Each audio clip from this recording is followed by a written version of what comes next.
aliens crafted an impenetrable fortress, then a human strolled in. The Fortress of Eternum. The galactic community called it Eternum, a fortress so advanced, so secure, that it became a monument to alien ingenuity and arrogance. Built by the Threxians, a hyper-intelligent insectoid species renowned for their mastery of quantum engineering, Eternum stood as a challenge to the universe. Its walls shimmered with an unbreakable alloy known as chirosium, capable of bending time itself to repel any force. Its AI defenses could anticipate attacks seconds before they occurred. The fortress was surrounded by a field of dark energy mines that scrambled any ship that came within a light year. It wasn't just a stronghold, it was a statement. Let the galaxy tremble, Threxian overlord Zyrkf had proclaimed during Eternum's unveiling. This fortress is proof that no species can match the Threxians in power or intellect, not even humans. Humans. The word carried a peculiar weight in the galaxy. They weren't the strongest species, nor the smartest. Yet, in the short time since humanity had stumbled into the stars, they had disrupted trade routes, hacked unhackable systems, and found clever ways to escape certain annihilation. To most alien civilizations, humans were a paradox, fragile, yet irrepressible. But Eternum was designed to end such debates. The fortress was perfect. Or so they thought. A new mission, deep within the sprawling command center of Argus Station, a joint human coalition base on the edge of Threxian space. Commander Rhea Sinclair stood before a holographic display. The room buzzed with activity as analysts reviewed intercepted transmissions. Rhea's green eyes narrowed at the glowing schematic of Eternum spinning slowly before her. "This is suicide," said Lieutenant Omar Patel, her second in command. He gestured at the fortress with a frustrated wave. "Every infiltration team we've sent has been vaporized. The AI defense grid reads thoughts, for crying out loud, and now you're telling me."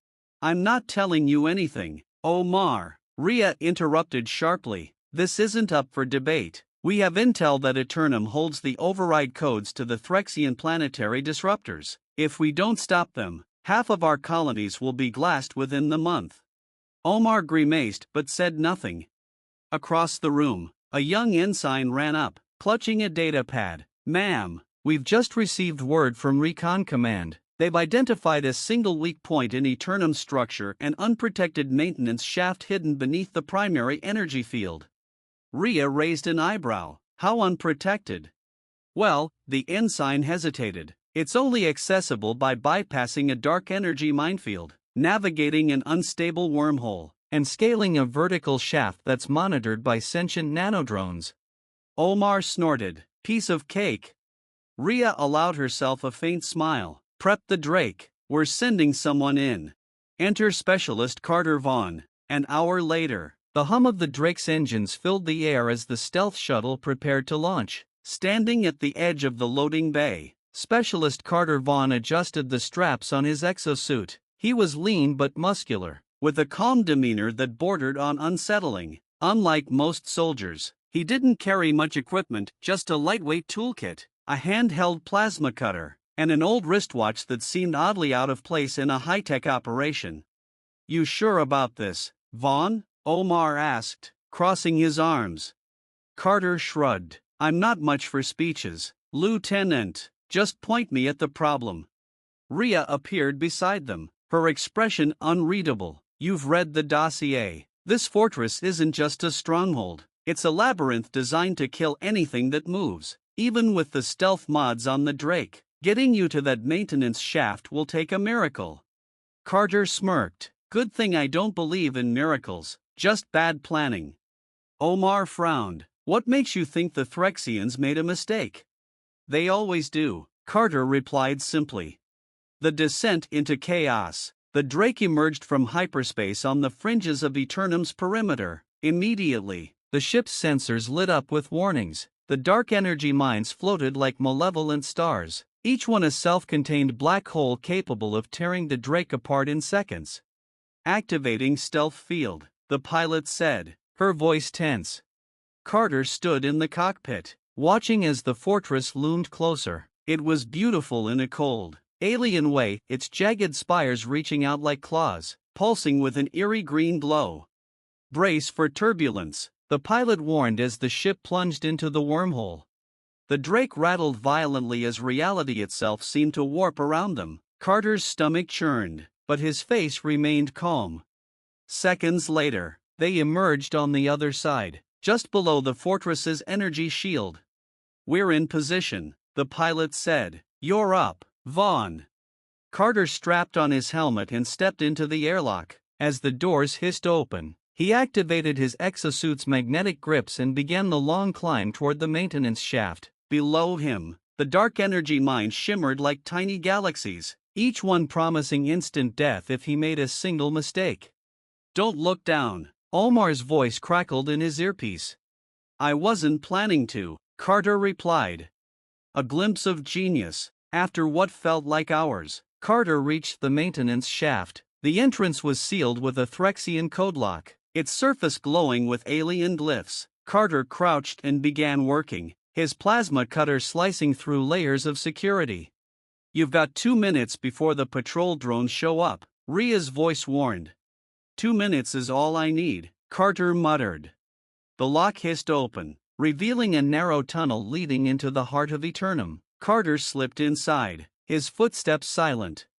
As he moved deeper into the fortress, he marveled at its design. The walls pulsed with energy, and the air hummed with the sound of the fortress's living systems. It was a marvel of engineering, perfect in every way. Except for one thing. Carter smiled to himself. He didn't know how yet, but he could already sense it. Somewhere in this impenetrable fortress, the Threxians had made a mistake. And he was going to find it. The labyrinth within. The air inside Eternum was unervingly sterile. Every inch of the fortress gleamed with precision, a testament to the Threxians' obsession with perfection. Carter Vaughn moved cautiously through the narrow maintenance shaft, his eyes scanning for traps. Even in this forgotten corridor, the walls were alive with alien technology. Veins of green energy coursed through the structure like blood, feeding the fortress's defenses. "Progress?" Ria's voice crackled in his earpiece. "Just got through the maintenance shaft," Carter whispered. He paused to inspect a glowing panel embedded in the wall. The alien glyphs danced across its surface, displaying data he couldn't decipher. "Looks like I'm about to hit the primary access junction." "Stay sharp," Ria replied. "The patrol drones won't be far behind."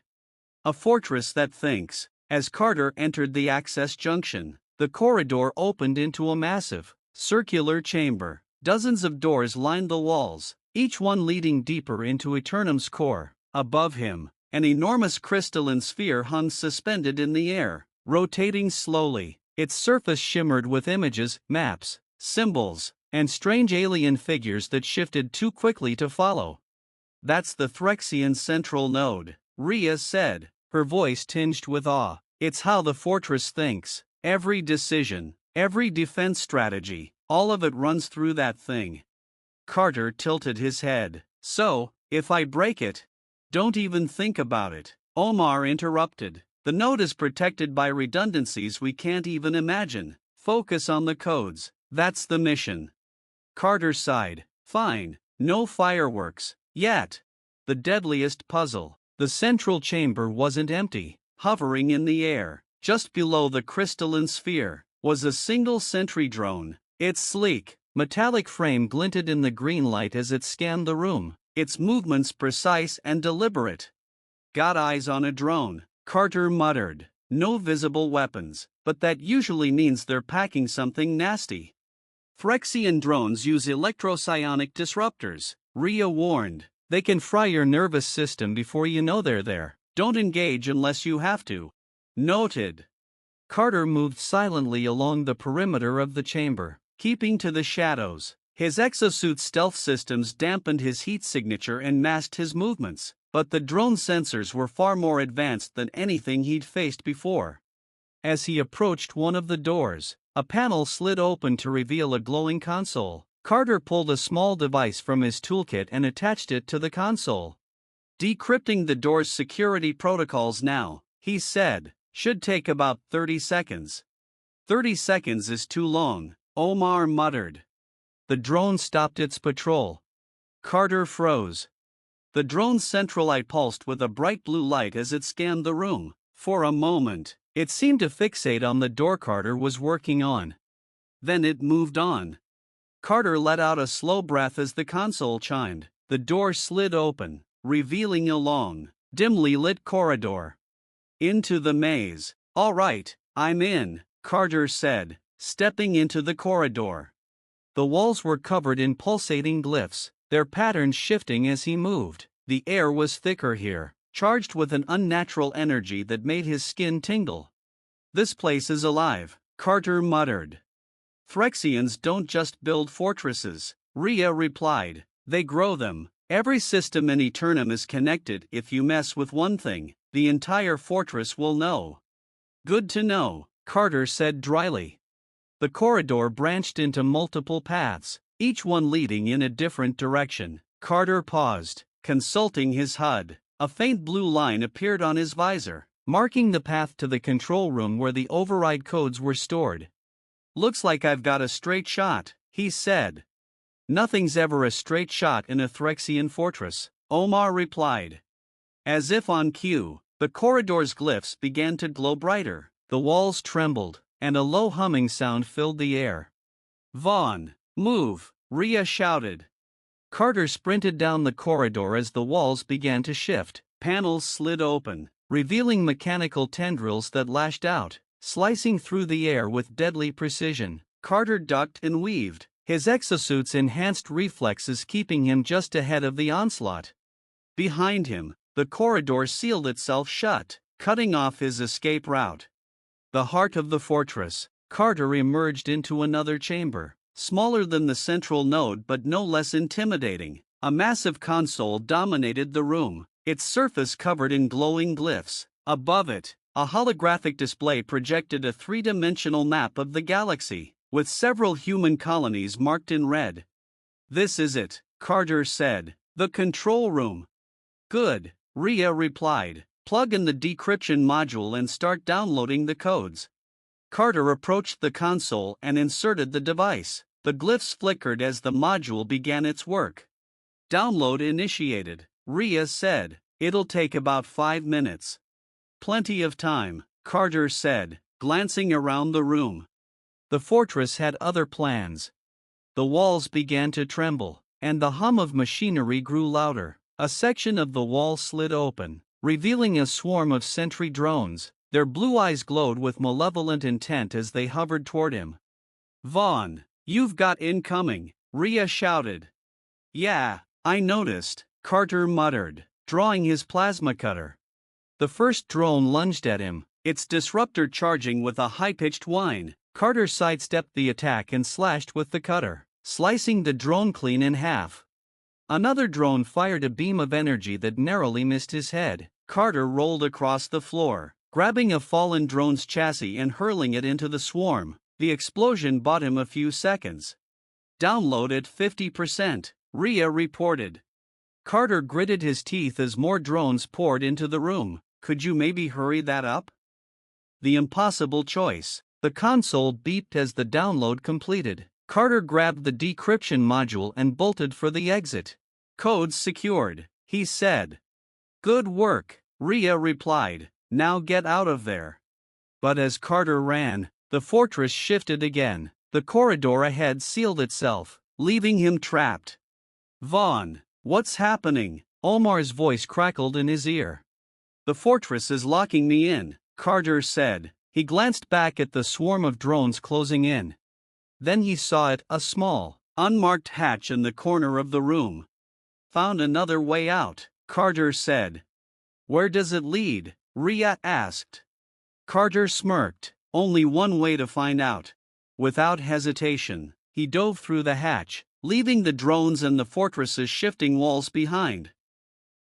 The fortress strikes back. The hatch slammed shut behind Carter Vaughn, sealing him in total darkness. His breathing echoed loudly in the confined space as his helmet visor adjusted, bathing the passageway in a soft green glow. The walls here were different, rough and unpolished, as if this section of the fortress wasn't fully integrated into its living systems. "Vaughn, status?" Rhea's voice came through, strained but clear. "Found a maintenance tunnel," Carter replied, catching his breath. It's off the grid. Fortress didn't see this one coming. Don't get cocky, Omar chimed in. If it didn't know before, it knows now. Expect company. Carter chuckled softly. Wouldn't be a mission without uninvited guests. A glitch in perfection. As Carter crawled through the narrow tunnel, the hum of the fortress seemed more distant, muffled by layers of alien metal. Yet, something was off. A faint vibration coursed through the walls, irregular and uneven, like a pulse struggling to stay in rhythm. You guys picking this up? Carter asked, placing a hand against the wall. Picking what up? Rhea responded. The fortress. It's glitching. Feels like it's struggling to keep itself together. Rhea paused before responding. That shouldn't be possible. Eternum's systems are designed to adapt instantly to any disruption. Yeah, well, Carter said, maybe they didn't plan for me. He pressed on, following the faint vibrations deeper into the tunnel.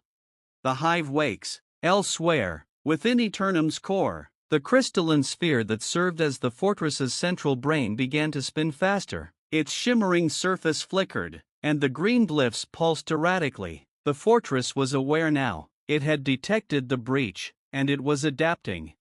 In a distant chamber, Overlord Zyrkf observed the display with growing concern. The Threxian leader's mandibles clicked in irritation as he watched the humans' progress.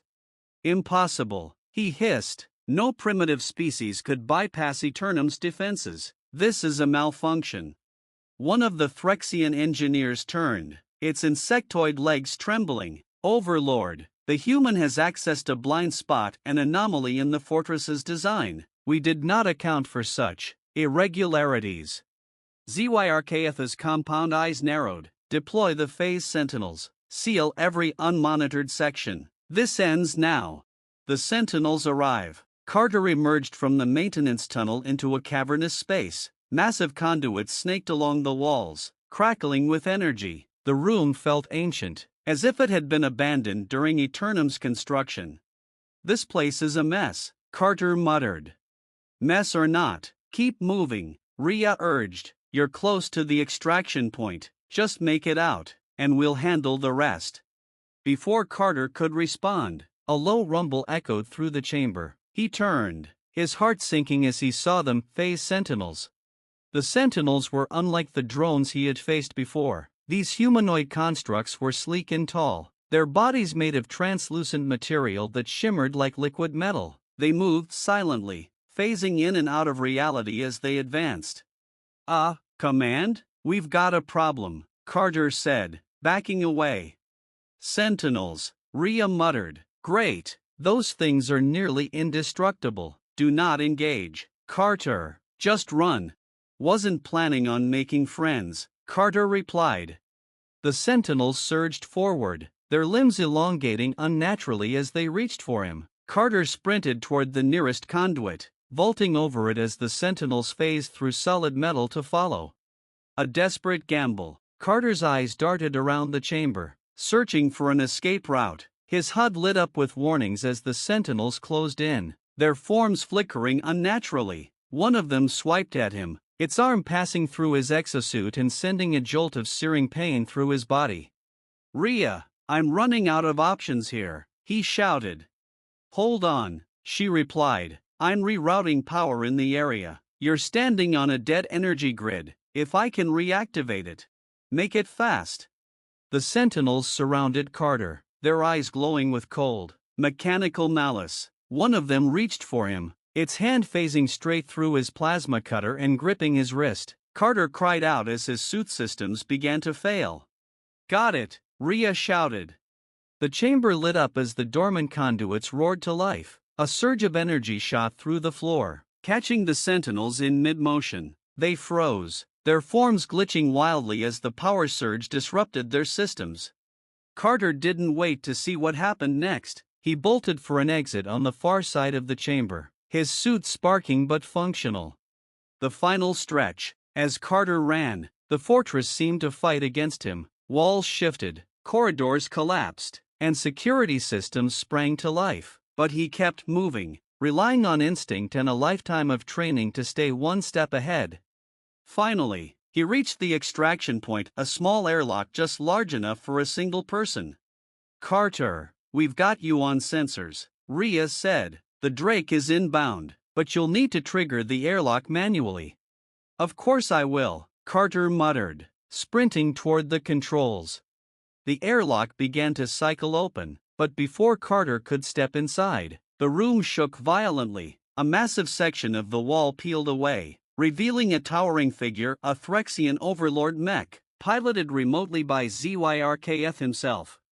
You dare trespass in my domain? ZYRKF's voice boomed, echoing through the chamber. Carter turned, his plasma cutter sparking in his hand. Yeah, well, your welcome committee sucks. The mech charged, its arms transforming into glowing blades of energy. Carter dove to the side, narrowly avoiding the strike. Rhea, any chance you've got more tricks up your sleeve? He asked, rolling to his feet. We're out of time, Rhea shouted. Get in the airlock now. A leap of faith. The Overlord mech lunged again, but Carter was ready. He threw his plasma cutter at the mech's face, the tool exploding in a flash of light and smoke. The distraction was just enough. Carter sprinted for the airlock, diving inside as the mech's blades slammed into the door behind him. The airlock sealed, and Carter felt the Drake latch onto the outer hatch. We've got him, the pilot announced. The mech pounded on the airlock, its glowing blades carving deep gashes into the metal, but it was too late. The Drake disengaged, rocketing away from the fortress as Eternum's defenses scrambled to pursue. Carter collapsed into a seat, breathing heavily. His suit was scorched, his body battered, but he was alive. Eternum's wrath. As the Drake jumped to hyperspace, ZYRKF watched in fury as the human escaped. The Overlord's mandibles clicked in frustration. Let the human run, he hissed. He hasn't won yet. Eternum's systems hummed, and the crystalline node began to spin faster. Deep within the fortress, something ancient and dangerous stirred. This wasn't over. Humanity's reckoning. The Drake emerged from hyperspace in the shadow of Argus Station, its hull scarred from the harrowing escape. Alarms echoed through the ship as the crew worked to stabilize the systems. Carter Vaughn, still in his damaged exosuit, staggered into the command deck, clutching the decryption module. Mission accomplished, he said, tossing the module onto a console before collapsing into a chair. Commander Rhea Sinclair picked up the device, her expression unreadable. Good work, Carter, but we're not out of this yet. Omar Patel glanced at the glowing module. You mean this thing is supposed to save us from the biggest death machine in the galaxy? Carter smirked weakly. Depends on what you do with it. The warning. Rhea inserted the module into the station's primary interface. A holographic map of the galaxy appeared, with Eternum at its center. Glowing red lines extended from the fortress, each one targeting a human colony. Those are the disruptor signals, Rhea explained. If we don't shut them down, the Threxians can activate planetary annihilation protocols on every colony in range. What's stopping us? Carter asked, leaning forward. Rhea's jaw tightened. The codes you retrieved give us a chance to counteract the signals, but the system isn't designed for humans. The AI is still active, and Eternum will retaliate if we try to override it remotely. Omar sighed. So basically, we just painted a target on our backs. No, Rhea said. We've bought time. The question is, how do we use it?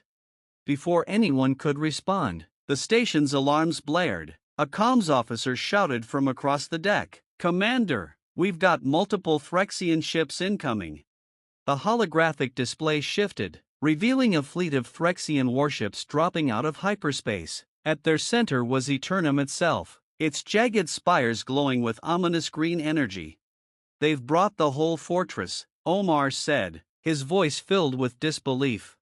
A bold plan. Rhea turned to Carter. You've been inside that thing. Is there any chance we can destroy it? Carter hesitated. Eternum's built to survive anything short of a supernova. But what? Rhea pressed. He frowned, his mind racing. The fortress isn't perfect. I saw it glitching, struggling to handle my presence. If we can overload its systems, maybe we can force a shutdown. That's a big maybe, Omar said.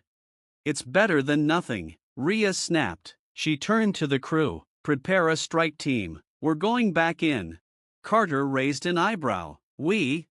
Rhea met his gaze, her expression firm. You're not doing this alone. The final assault. The Drake launched from Argus Station under heavy fire, weaving through a storm of Threxian energy blasts. Carter, Rhea, and a small team of elite operatives sat strapped into the cabin, their faces tense. We're heading straight for Eternum's central node, Rhea said. If we can plant an EMP charge at the core, it should trigger a cascade failure across the fortress. And if it doesn't? Omar, piloting the ship, asked over the comms. Then we'll be dead, Carter said bluntly, checking his weapon. The Drake pierced Eternum's energy shield, its stealth systems masking their approach. As the ship docked with the fortress, the team deployed, their boots clanging against the alien metal. Inside the beast, the fortress was eerily quiet as the team advanced through its labyrinthine corridors. Carter led the way, his instincts honed from his first infiltration. Anything different? Rhea asked. Yeah, Carter said. It's learning. The layout's changed. They're funneling us somewhere. Keep moving, Rhea ordered. The air grew heavier as they neared the central node. The walls pulsed with energy, and a low hum resonated through the corridors, like a heartbeat. Suddenly, the sentinels returned. They phased through the walls, their translucent forms flickering with deadly intent. Contact, Carter shouted, raising his plasma rifle. The team opened fire, the corridor erupting in flashes of light and sound. The sentinels moved with inhuman speed, their bodies shifting and phasing as they attacked. Focus fire, Rhea commanded. Overload their systems. The battle was brutal. 2 operatives fell to the sentinels' disruptor beams before the team managed to push through. The heart of Eternum. At last, they reached the central node. The crystalline sphere hovered in the center of the chamber, its surface pulsing with glyphs. Streams of energy connected it to the walls, feeding the fortress's defenses. Carter approached the node, EMP charge in hand. This thing's not going to like what I'm about to do. Just plant the charge, Rhea said, covering him. As Carter worked, the fortress responded. The glyphs on the sphere pulsed faster, and the chamber began to tremble. A deep, mechanical voice echoed through the room. Intruders detected. Eradication protocols initiated. The walls split open, revealing rows of sentinels. Hold them off, Rhea shouted as the team formed a defensive line. Carter secured the EMP charge to the node, his fingers flying over the controls. 30 seconds, he yelled. The team fought desperately, their weapons barely keeping the sentinels at bay. Rhea took a hit to her shoulder but kept firing, her determination unwavering. Charge armed, Carter shouted. We need to move. The final sacrifice. The team fell back, retreating toward their entry point. The EMP charge detonated, sending a wave of energy rippling through the fortress. The crystalline node shattered, and the entire structure convulsed as systems failed. Eternum's defenses collapsed, but the fortress wasn't going down quietly. Explosions rocked the corridors as the power grid overloaded. We're not going to make it, Omar shouted over the comms as the Drake approached for extraction. Carter stopped, turning back toward the team. Go, he said. What are you doing? Rhea demanded. I've got one more thing to do, Carter said, holding up a remote detonator. I saw the backup systems when I was inside the node. If I don't finish this, it'll reboot. Rhea grabbed his arm. We'll find another way. There is no other way, Carter said, his voice steady. Get out of here. That's an order. Rhea hesitated, then nodded, her eyes filled with anguish. The team boarded the Drake as Carter ran deeper into the collapsing fortress. Humanity's reckoning. From the safety of Argus Station, Rhea and her team watched as Eternum exploded, a brilliant burst of light consuming the fortress. The Threxian fleet scattered, their defenses in disarray. Humanity had won, but at a cost. Days later, a memorial was held for Carter Vaughn. Rhea stood before a crowd of soldiers and civilians, her voice heavy with emotion. He wasn't just a soldier, she said. He was proof of what it means to be human, to face the impossible and win, to sacrifice for others, to turn perfection into failure. The crowd cheered, their resolve strengthened. Eternum was gone, but Carter's legacy lived on.